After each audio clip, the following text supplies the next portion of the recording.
Hello and welcome to Geek Ranch. It's been about a week since I've recorded anything, and I've got another unboxing for you today.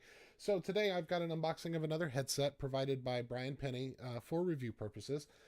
This one is the Audio-Technica Isolation ATH-AG1X.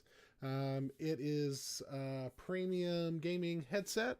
As you can see over here, it's got big ass driver, gooseneck response microphone, like most microphones aren't gooseneck, come on, and a couple of different cables and all that good stuff. So it's also very pretty. It's black and red, which are one of my favorite color combinations of all time. I may actually keep these ones, but just know that some of the other headsets that we unbox, Ryan and I, will be given away on our channel to one lucky subscriber. So stay tuned. All right, so this is the box that the isolations came in. I'm pretty sure that this box has actually been opened before, but not by me, so this will be new for me. Like I showed in the previous video, here's the specs on the side of the box.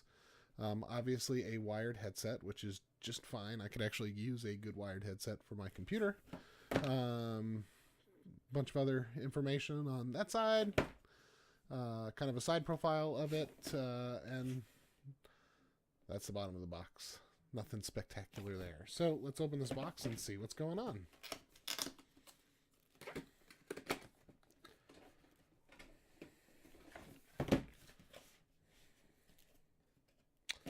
All right. I don't know if you remember the Polk Audios that I unboxed, but their box was very well built. This one feels similarly well built. Maybe even as good as the touch controllers that I unboxed not too long ago. Here's all of our documentation for this particular headset. Doesn't look like this has been messed with or opened before. I mean, it's 3.5 millimeter. It plugs into the audio port. What else do you need to know, right? Probably warranty information in there and such. Let's see if we can get this side of the box open. Get the little tongue out there. All right. So, okay. So these are the headset. This is the headset in the box. It is a very pretty headset, I must say.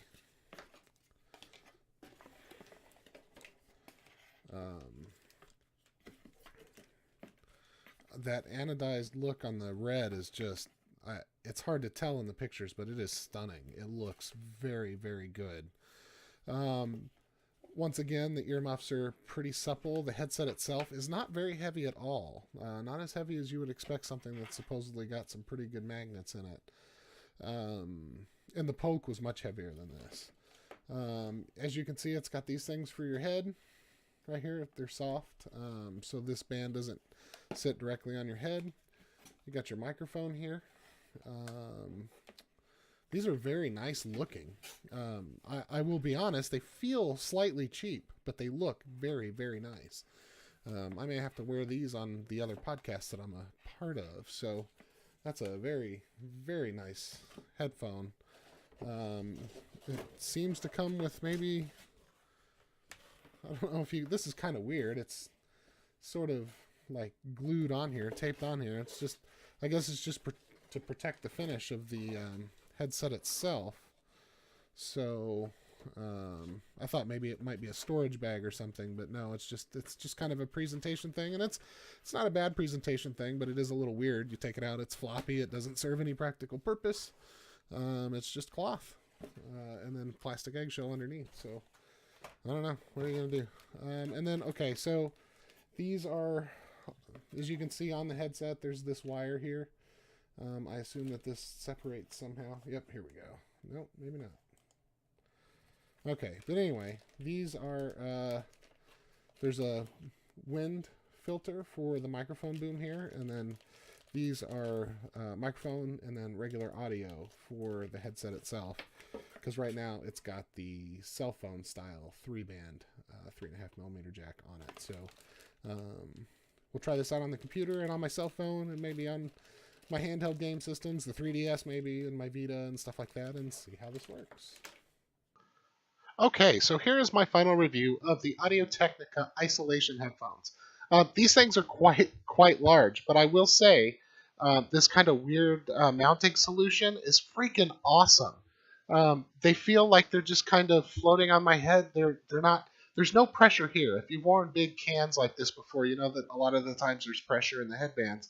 But there is no pressure up here. So these little pads, they really do their job. I gotta say too that, you know, because I've got a big head, these headphones look like they should be on my head. They don't look too large or too small. If you're a smaller person or a kid, you may have a problem with them because they are very, very large. I also didn't see any obvious way to adjust things. Now, as for the audio quality, super balanced. It's not too bass heavy. It's not too tinny. It's almost perfect in a way. It's very clear in the lows. It's very clear in the highs. It's not going to rattle your head with the bass, but you're not going to hear any obvious distortion in any other frequencies either. This headset sounds very, very, very good. It works very well. I believe that I will keep this headset. A couple of other things to mention is that it does come with 2 cables. It comes with the 3-band, 3.5 millimeter that you can stick in a headphone or the bottom of any popular game console controller, the PS4 or the Xbox One. So that mic functionality and speaker functionality work, which is great. But it also comes with the 2-prong jack at the bottom for sticking it into a computer that's got a separate speaker and microphone port. Also, the microphone sounds pretty good. It doesn't sound as good as my Rode NT mic, obviously. It's not going to, you know, it doesn't have the room to put that kind of cardioid sensor in it and stuff. So, but for a headset, it sounds pretty good. It doesn't sound too airy. Like the G231 sounded pretty airy. The Polk Audio sounded pretty good. It's probably around the Polk Audio's microphone quality. It's not quite as airy as the G231, but it's still very good. And like I said, I like the design. I think this mounting solution is pretty ingenious. Even though it's covering more of my head, I don't feel quite as hot as I did in the G231s. And of course, this anodized red and black is very, very attractive. Now, one thing that I didn't like about either of these headsets is the microphones aren't detachable, and you can't really fold them up and out of the way or anything. They don't really go anywhere, right? So, you know, resistance is futile, I guess. But it's fine. But for, you know, I plan maybe on trying to use these headphones for my next podcast, since they're not recording locally anyway. I think that the microphone is clear enough for that, so we'll find out. Anyway, do you have the Audio-Technica isolations? Do you have the Logitech G231s or the Polk Striker Pros that I've tested? If you have any of these, if you have any thoughts, if you want to talk about what my voice sounds like on them, if you want to suggest some other headsets to try, let me know in the comments below. These I'm going to keep. I'm not giving them away, but we will have a giveaway coming up. So like, subscribe, leave some comments, let us know, give us some feedback, and thank you all for joining us.